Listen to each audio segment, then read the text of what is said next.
Boa tarde, prof. Andréia. Boa tarde, colegas.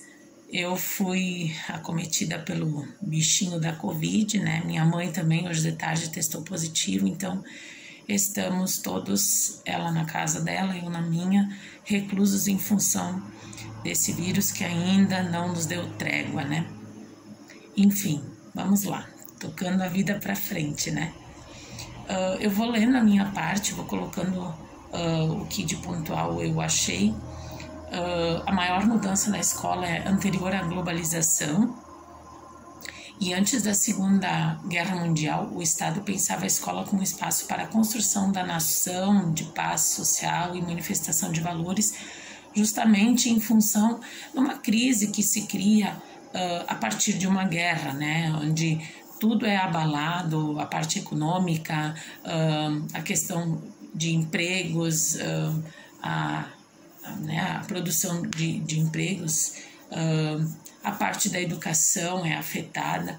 Então a educação é aquela que precisa realmente salvar, né? Se vai ver, a educação tem que trabalhar toda uma cultura, a educação tem que trabalhar sempre em cima daqueles contextos que estão abalados dentro da sociedade, né? Então, a partir dos anos 50 e 60, o Estado desenvolvimentista, pós, né, guerra, enfim, meados de final de guerra, ele requer um crescimento, de novo, um crescimento econômico, e ele pensa a escola como um serviço do desenvolvimento, a geração de novos empregos, aumento da escolaridade, a satisfação da classe média e a esperança às classes populares, onde a educação, então, como antes eu coloquei, ela precisava resgatar, precisava salvar de novo aquela sociedade que estava abalada, né? Então, sai-se de um rigor que antes também vinha mais no militar, no sentido de até vir em outros espaços aqui de pesquisa de internet, mas a educação brasileira em tempos militar, que também era nesse período. Achei interessante aqui que em 64 a educação reduziu-se à prática da transmissão de conhecimentos pelos professores. Achei importante colocar isso, desprovida de discussão política. O desenvolvimento econômico brasileiro no período da ditadura militar, eu estou acompanhando no computador, que foi de 64 a 85, centrou-se na entrada de empresas internacionais e empréstimos de capital estrangeiro. E a educação apresentou características pragmáticas e tecnicistas. Pragmáticas porque considerava o homem ser prático, ativo e não apenas como um ser pensante. Então ela desenvolvia muito na prática, no trabalho, né? E tecnicista, que era uma tendência pedagógica liberal de caráter instrumental, em que o professor era o responsável pela criação e execução do planejamento e o aluno apenas receptor do conhecimento. Então era o transmitir e o simplesmente absorver, sem pensar muito, né? Era essa técnica e isso tinha que seguir, né? Tanto é que se tinha naquelas épocas, eu acho que veio dali, a prof daí pode me corrigir se eu estou errada, mas tinha as disciplinas de técnica doméstica,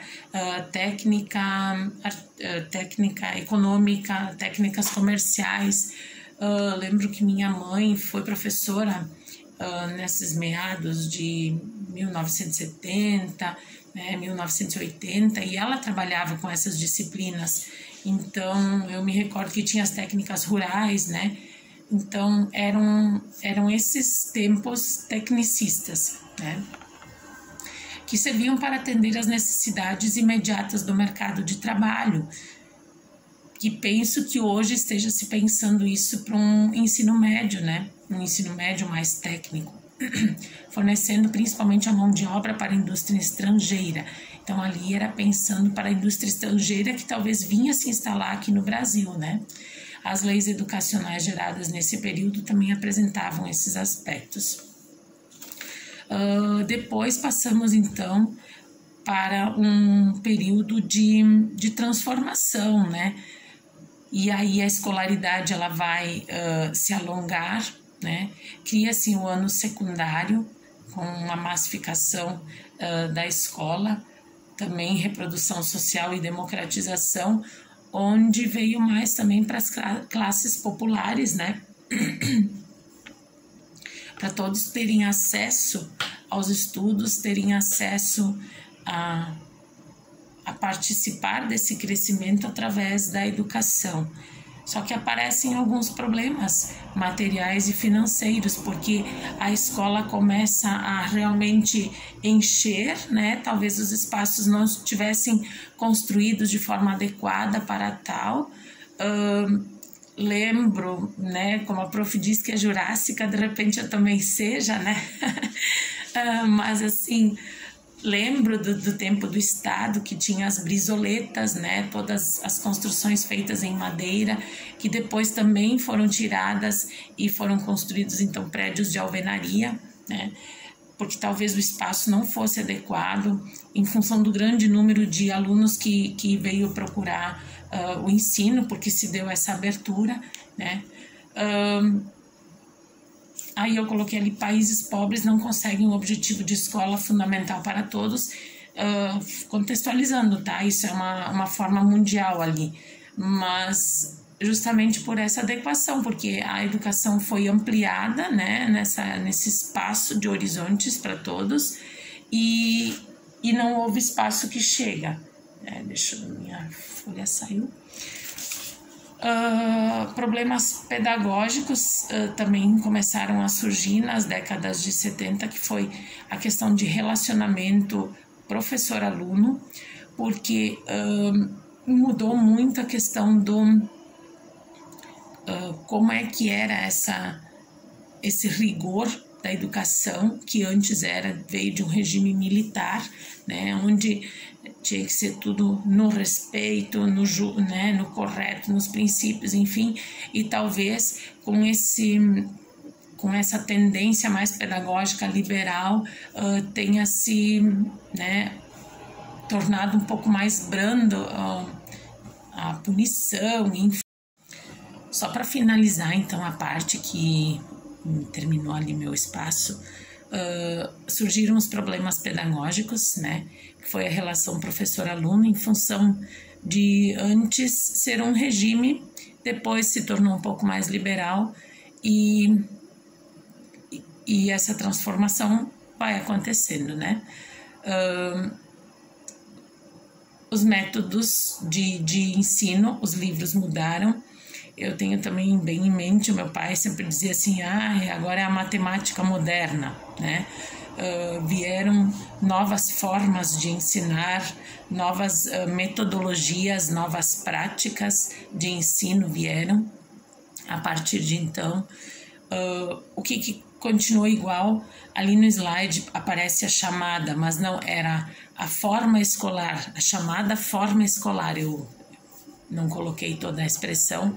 O espaço da escola permaneceu o mesmo, as salas de aula, enfim, e a distribuição de séries por idades também continuou da mesma forma. E é um momento da história, então, nesses meados de 80, né, que surgiu como um espaço justo de igualdades e oportunidades para todos, né? Não pensando somente no trabalho, mas acompanhando o desenvolvimento da pessoa, pensando nas oportunidades de emprego, pensando nessa questão técnica. A partir de então também vai mudar, mas até ali chegou-se neste nível, né? Então, a minha parte do meu trabalho seria isso, e levando para uma lógica econômica, todos pensando sempre num retorno econômico, né? A educação e a economia, então, tinham essa ligação, certo? Não sei se eu abordei de forma correta, professora, depois então pode fazer seus comentários.